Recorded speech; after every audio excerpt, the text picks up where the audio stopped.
খাবারে জামাতের লোকজন কহেছে যে দাঁড়িপাল্লা ভোট দিলে জান্নাতে যাওয়া যাবে, দাঁড়িপাল্লা হেরে গেলে কোরআন হেরে যাবে। তারা এমনও বক্তব্য দিচ্ছেন যে মসজিদে যদি কোরআন তেলাওয়াত হয় তাহলে সেখানে রাজনীতি করতে দিতে হবে, আর যদি রাজনীতি করতে আলাপ করতে না দেন তাহলে মসজিদে কোরআন তেলাওয়াত হবে না। মাহফিল থেকে এখন কিন্তু মানুষজন মুখ ফিরিয়ে নিচ্ছে।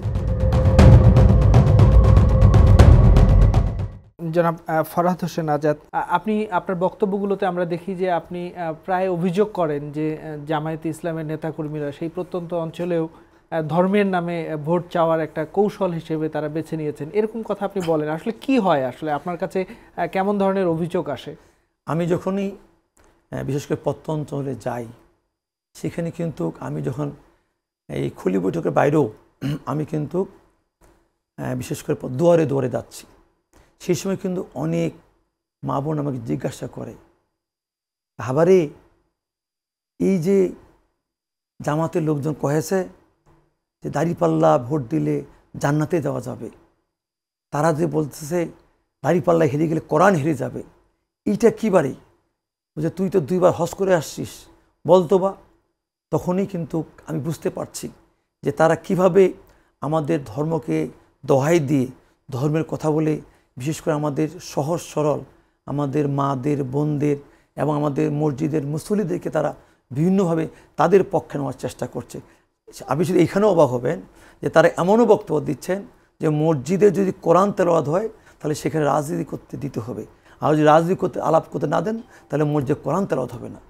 এই যে কথাগুলো তারা বলছেন, এবং বিশেষ করে মাহফিলগুলোতে হয়, আমাদের ওই অঞ্চলে প্রচুর মাহফিল হয়, সে মাহফিলে কিন্তু মাহফিল থেকে এখন কিন্তু মানুষজন মুখ ফিরিয়ে নিচ্ছে। আমি গত পরশুদিন একটা মাহফিল করে আসছি, দেখি মুসল্লি নাই কেন, আমাকে অনেকে জিজ্ঞাসা করলাম, তারা বলছে ভাই এই যে একটা মাহফিল আমরা যখন করি, সমস্ত ধর্মের সমস্ত দলের লোকজন, সেখানে বিএনপি করি, আর অন্য দল করি, জাতীয় পার্টি করি, আমরা ইসলামী আন্দোলন করি, চরমনাই করি, সাধারণ মুসলিম সবাই কিন্তু টাকা দিই, টাকা দিয়ে একটা মাহফিল আয়োজন করি। সে মাহফিলে যদি এখন প্রধান বক্তা আসে একটা দলের পক্ষে বলে একটা দলকে ভোট দিলে জান্নাতে যাওয়া যাবে, একটা দলকে ভোট দিলে আমরা কোরআনে আইন চালু হবে, এইগুলো কিন্তু তখন আমরা আর মেনে নিতে পারছি না। এই পারছি না বলেই কিন্তু আজকে মানুষ মাহফিল থেকে বিমুখ হচ্ছে, এবং আজকে যারা ধর্মকে নিয়ে রাজনীতি করার চেষ্টা করছেন তাদের দিকেও মানুষ মুখ ফিরিয়ে দিচ্ছে। আপনি খেয়াল করবেন, এখন কিন্তু তারা বিভিন্ন মিটিং করলে দেখবেন, আমার এলাকায় একটা থানায় মিটিং করে আশপাশে থানা থেকে আশপাশে ইউনিয়ন নিয়ে আসে তারা শক্তি প্রদর্শন করার চেষ্টা করে। অথচ আমাদের বিএনপি কিন্তু এক ইউনিয়নের মিটিং করে কিন্তু আরেক ইউনিয়নের মানুষ মিটিং আমরা যাই না। এখানে হচ্ছে বিএনপি। এই জন্যই আমার বিশ্বাস যে তারা যতদিন যাচ্ছে তাদের জনপ্রিয়তা এবং ধর্মকে নিয়ে যে রাজনীতি করা, এই যে প্রবণতা, এখান থেকে আমি মনে করি তাদেরকে ফিরে আসা উচিত, এবং তাদের যে দলীয় আদর্শ, তাদের দলীয় চিন্তা, সেগুলো মানুষের সামনে নিয়ে যাওয়া উচিত। যেটা আমরা বিএনপি, আমরা তো বলতে পারতাম, আমাদের নেতা শহীদ প্রেসিডেন্ট জিয়াউর রহমান আমাদের এই সংবিধানে প্রথম বিসমিল্লাহির রহমানির রহিম উনি সংবিধানে লিপিবদ্ধ করেছেন, আমরা তো এটা নিয়ে কোনো বড়াই করি না।